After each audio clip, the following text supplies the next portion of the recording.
Kembali lagi bersama saya Resta Wijaya Putra.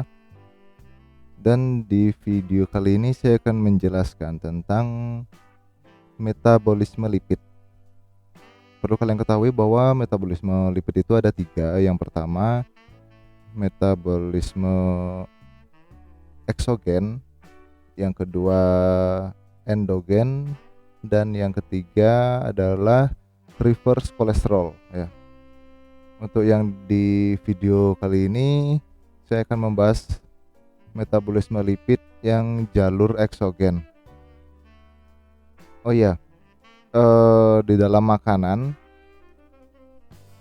lipid yang paling banyak adalah trigliserida ya, serta sejumlah kecil fosfolipid, kolesterol, dan kolesterol ester. Kemudian selain dari makanan, kolesterol juga dapat berasal dari hati. Lalu pada lambung ya, lipid mengalami emulsifikasi oleh empedu menjadi partikel-partikel yang sangat kecil, sehingga enzim pencernaan dapat bekerja.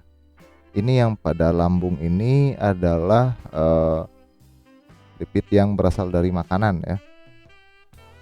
Jadi lipid yang berasal dari makanan itu di dalam lambung, makanannya itu kan mengalami emulsifikasi itu lipidnya oleh empedu menjadi partikel kecil, sehingga enzim pencernaan dapat bekerja ya. Kita langsung saja ke gambar ini. Jalur eksogen ya, jalur eksogen itu adalah metabolisme lemak yang ada pada usus halus ya. Jadi lemak yang setelah melewati lambung kemudian masuk ke usus halus ya.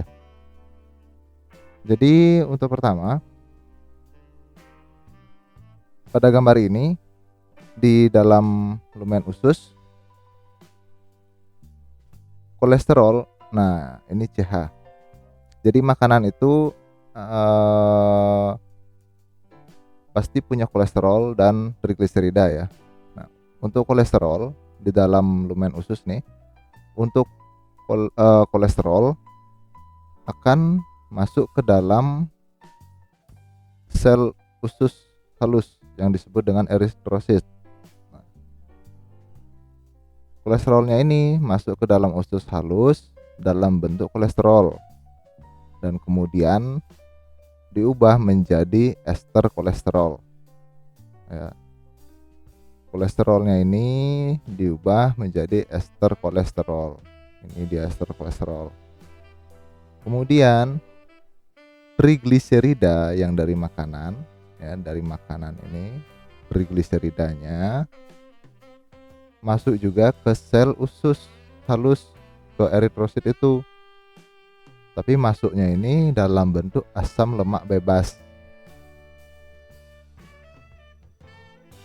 Asam lemak bebas ini kemudian diubah kembali menjadi trigliserida. Ini prosesnya masih di dalam usus halus ya, masih dalam eritrosit. Kemudian ester kolesterol tadi bersama dengan trigliserida bergabung dengan fosfolipid dan apoprotein. Bergabung dengan fosfolipid dan apoprotein dan kemudian membentuk lipoprotein. Ini lipoprotein. Lipoprotein yang terbentuk dalam sel usus halus ini, dalam eritrosit ini adalah lipoprotein kilomikron ya.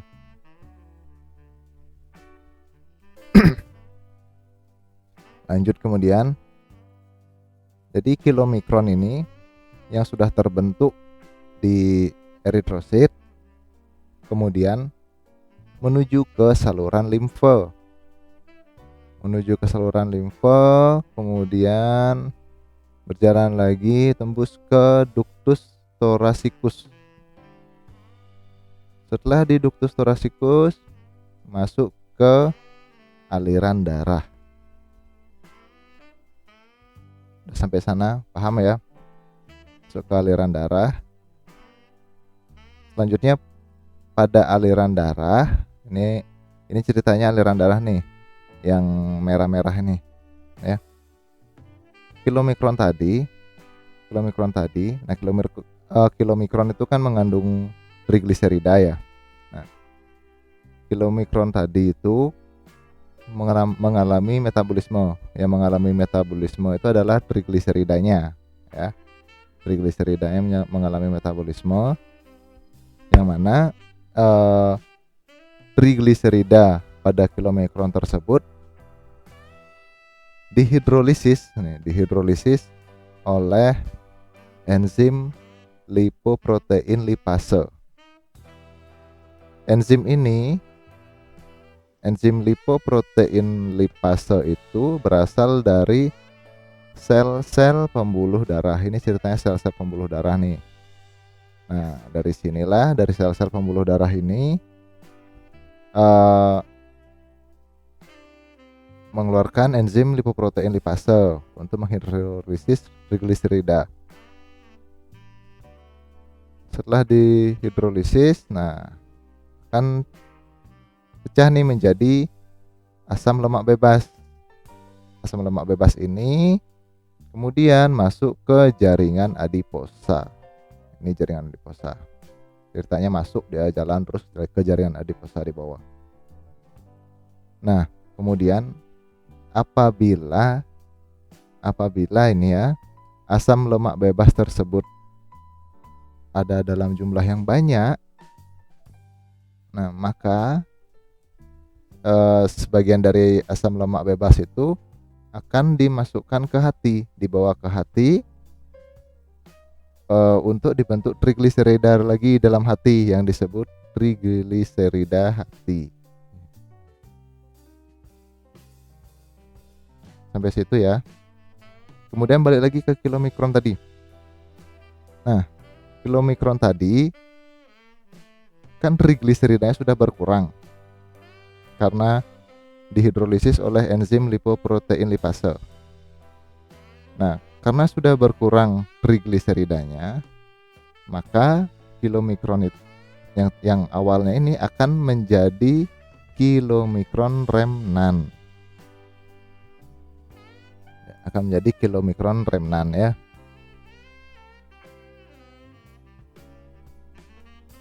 Jadi kilomikron remnan itu adalah kilomikron yang jumlah trigliseridanya sedikit, sudah berkurang, dan ester kolesterolnya masih ada. Ya gitu, segitu aja tentang jalur eksogen. Nggak begitu susah sih ya, tidak begitu susah. Ini untuk jalur eksogen. Nanti akan lanjut ke jalur endogen ya. Ya, sampai di situ dulu, terima kasih.